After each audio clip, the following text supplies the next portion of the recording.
swamp golem charged towards Theo. He swiftly employed flash steps to evade the oncoming attack. Theo strategized that when the swamp golem emerged in the swamp, its speed would decrease. He noted that unless the creature suddenly gained momentum, its movements were relatively straightforward and predictable. Theo swiftly executed his skills, initiating the first maneuver of destruction sword arts combined with the flying swallow energy strike. With precision, he struck the swamp golem using his sword, defeating it effortlessly. After the victory, Theo retrieved the sagebrush herb located at the head of the fallen creature. Theo considered the value of the swamp golem's leather as a material but decided against collecting it due to the extensive cleaning process it would require. Aware of the potential dangers of lingering in one place for too long, especially after encountering two other alchemists, Theo acknowledged the need to keep moving to ensure his safety. Manhwa attempted to grab the herb that Theo had just obtained, catching him by surprise. Theo gently moved Manhwa away from the herb, causing the feline to express its displeasure. Theo scolded Manhwa, noting that instead of assisting in finding sacred herbs, it was causing interference. Questioning Manhwa's role as a fragrance tracer feline, Theo placed the feline inside the defense pouch. Reflecting on a past companion, the jade ravine boar, Theo expressed a sense of longing for its obedient nature and attentive listening. 10 days later, Theo's attention was drawn to a winter coconut tree in the vicinity. Considering that Manhwa might be feeling hungry, Theo saw this as a fortunate discovery. Pondering the abundance of gathered sacred herbs, Theo contemplated whether to share some with Manhwa. Recalling the information that fiends could become stronger by consuming sacred herbs, Theo deliberated on the potential implications of sharing them with the feline. Theo sensed something unusual and immediately became alert. He recognized the sensation as someone's spirit energy, a skill associated with reaching the law of spirit energy where one could extend their energy to explore their surroundings. Realizing the potential implications, Theo swiftly decided that his priority was to leave the area. With urgency, he swiftly flew away from the location. As Theo attempted to flee, he was suddenly halted by an old man. Recognizing the individual, Theo realized that the man was one of the law of spirit energy alchemists he had observed at the entrance. Sensing a foreboding aura, Theo grew wary, suspecting that the old man's intentions might not be benevolent. Theo politely introduced himself to the old man, stating his name and identifying himself as a guest from the Chokson family. In response, the man affirmed that he indeed had business with Theo and pointed out the obvious situation. Expressing surprise at seeing Theo there for the first time, the man questioned whether being a guest of the Chokson family implied that Theo was a wanderer without a sect. Theo confirmed that he was indeed a wanderer. When the man expressed concern about wanderers like Theo being brought to the lone spirit land by 6 families, mentioning that it had affected his 10 years of dedicated efforts in gathering the harvest, the man let out a chilling scream, exuding an evil aura as he revealed his sinister intentions regarding the decrease in the number of wanderers. Sensing the malevolent purpose behind the man's actions, Theo prepared himself for a confrontation, readying his Dharma tools for battle. Realizing the formidable opponent he faced, a law of spirit energy alchemist, Theo acknowledged the challenge ahead, understanding that defeating such a powerful adversary would require strategic use of his abilities while conserving his strength. The man expressed amazement in a menacing manner, acknowledging Theo's ability to control multiple Dharma tools simultaneously. Despite recognizing Theo's proficiency at Heavenly Birth, the man emphasized that Theo was still just a Heavenly Birth alchemist. In a swift exchange, the man deployed his skill towards Theo, who defended himself using his shield. Theo retaliated by using his sword to attack the man, but the man skillfully countered with his own defensive technique. The man complimented Theo's skill despite being at the Heavenly Birth level, but warned that his tactics wouldn't be effective against the spirit energy barrier. In a strategic move, Theo swiftly deployed a brown smoke bomb, causing the man to shout in protest. The unexpected strength of the spirit energy barrier maintained by a law of spirit energy alchemist, Theo realized its formidable defensive capabilities. Despite hastily using the brown smoke bomb, Theo acknowledged that the smoke would dissipate soon. The man derisively remarked on Theo's attempt to impede him with what he deemed as sloppy smoke bombs, showing disdain for the tactic. The man acknowledged Theo's strength, considering him formidable for a Heavenly Birth alchemist and worth acknowledging. Expressing concern over potential future conflicts if individuals like Theo held grudges, the man ominously declared his intention to ensure peace of mind by eliminating Theo. As the man called for Theo to reveal himself, Theo strategized, waiting for the opportune moment when the man let his guard down and approached. Theo unleashed the sixth maneuver of destruction sword arts, prompting the man to shout in frustration, claiming Theo's efforts were futile. Theo employed the skill 10,000 explosion sword arts to eliminate the man's shield, resulting in a powerful explosion. Theo lamented the loss of the entreaty sword, acknowledging it as his most potent attack. Despite the damage inflicted on the man, Theo recognized the need to retreat at that moment. The man, though still alive, expressed disdain towards Theo, labeling him as an arrogant wanderer. The man threatened Theo, declaring his intent to eliminate him completely. However, a mysterious man intervened, defending Theo from the imminent attack. Addressing the man as a criminal and questioning his actions of harassing his juniors, the mysterious man surprised the attacker, who recognized him as Dante.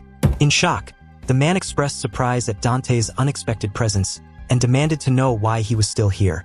The man, still agitated, screamed at Dante, questioning the reason for his presence. Dante, irritated, inquired if the man had been taking Dan pills, which only made his voice louder all this time, adding that the loudness was bothering him. Dante also questioned if he was in a place where he shouldn't be. The man, visibly shaken, denied this notion and asked if Dante had been staying here since he entered 40 years ago. Dante noted the man's unexpected curiosity about his well-being. He advised the man to cease harassing the young junior and leave. Dante warned that if the man didn't depart by the count of 3, he would interpret it as a desire to engage in a game of catch, a pursuit more to his liking. The man regarded Dante as a formidable opponent, recalling that 40 years ago, Dante had been at the middle level of the law of spirit energy, if only Dante were on his level. The man, in a fit of frustration, declared his intention to depart, citing a lack of time to waste. Dante expressed a desire to have the opportunity to fight the man, acknowledging the mischance.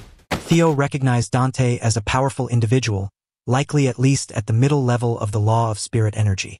Puzzled by Dante's decision to assist him, Theo resolved to remain cautious and vigilant despite the assistance. Theo expressed gratitude towards Dante for saving him, promising to repay the favor in the future. However, Dante requested immediate repayment of the favor owed. In Theo's thoughts, he realized that there was a catch, feeling a sense of unease as he had believed things were going smoothly. Theo inquired if there was anything Dante wanted from him. Dante clarified that he actually sought assistance from the fragrance tracer feline inside Theo's shirt. Theo felt a sense of fear creeping in, wondering if Dante's true aim was directed towards feline manhwa. Theo questioned how Dante knew he was carrying a fragrance tracer feline. Dante pointed out that Theo had been walking around with cat fur on his chest, making it obvious. Dante expressed frustration, feeling grouped with the criminal, and questioned why it was difficult for Theo to assist someone he owed a debt to. Referencing Theo's status as a guest from District Choksan, Dante expressed disappointment, labeling Theo as an ungrateful individual. Theo was surprised when Wanwan emerged from his clothes. He asked Dante if he had also come as a guest from District Choksan. Dante confirmed that he was indeed a guest from District Choksan. Theo inquired if Dante had stayed in the area to capture a giant shadow tortoise near the Lone Spirit Land's spirit core. Dante explained that the location had a potent spirit energy, making it conducive for gathering materials that aided in his training. Theo mentioned the consequences of not exiting within the predetermined time frame, where one's harvest would be taken after the entrance opened. Dante seemed unaware of this and suggested that Theo could make and consume Dan pills while in the location. Surprised by the suggestion, Theo acknowledged this alternative approach as a completely different method. Dante indicated that they had reached the territory of the giant shadow tortoises, requesting the fragrance tracer feline to trace their scent, starting from the peak. Theo interjected, suggesting that as giant shadow tortoises typically nested near underground water veins, they should search for caves to track them down there. Dante responded with surprise and frustration upon hearing Theo's explanation about the giant shadow tortoises hiding underground near water veins. He expressed annoyance at not being able to spot them earlier due to their elusive nature. Theo, in a light-hearted manner, instructed Wanwan to start searching for the tortoises. Wanwan sniffed down the cliff, indicating a potential hideout of the giant shadow tortoise. Theo suggested that it might indeed be the tortoise's hideout. Dante acknowledged the surprise of the location due to the poor visibility. Theo then utilized his wind of determination to disperse the clouds and improve visibility to see the ground clearly. Dante complimented Theo's talents, to which Theo modestly downplayed his abilities. Dante insisted Theo was too humble and must have had exceptional masters. He also praised Wanwan's keen sense of smell in locating a giant shadow tortoise. Dante suggested they move forward, prompting Theo to inquire about what he should do. As Dante descended down the cliff, he acknowledged Theo's help in showing the way as a form of repayment. He cautioned Theo that if he chose to follow, he must prioritize protecting his own life. Theo noted Dante's independent nature, observing that he truly did as he pleased. Theo then instructed Wanwan to retreat into the defense pouch for safety before leaping down the cliff to follow Dante. Dante hushed Theo, cautioning him to stay still as they may have disturbed the giant shadow tortoises. Suddenly, a giant shadow tortoise emerged, revealing itself as a supreme-level fiend. Dante acknowledged their encounter with the formidable creature. As the tortoise launched an attack, both Dante and Theo managed to dodge the assault. Impressed by tortoise resilience, Dante remarked on his toughness. In his thoughts, Dante expressed surprise that even his moon hammer attack only left a minor scratch on the tortoise, indicating its exceptional durability.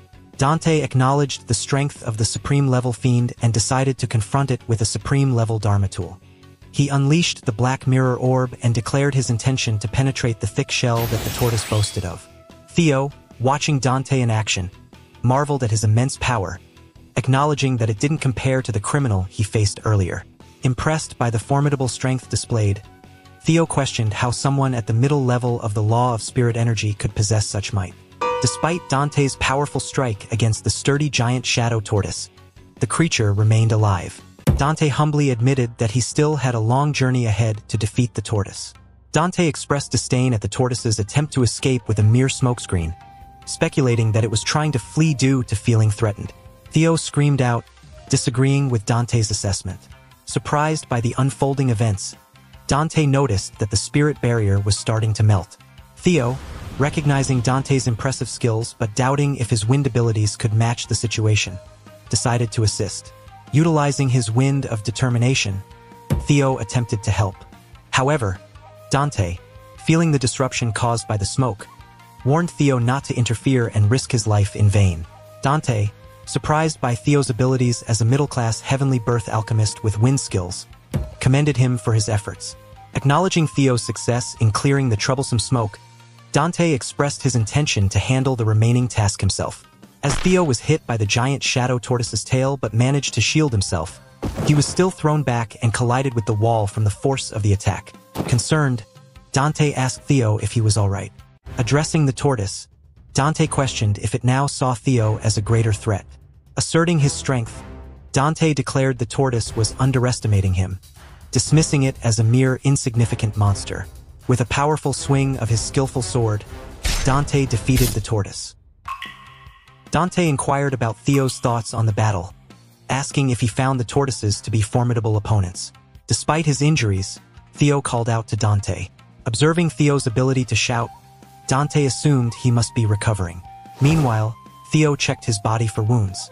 Dante reassured Theo that he was not indebted to him, acknowledging that without Theo's intervention with the smoke, he wouldn't have been able to handle the situation as effectively. Theo expressed gratitude towards Dante, mentioning that if Dante hadn't been present, he might have faced a fatal outcome.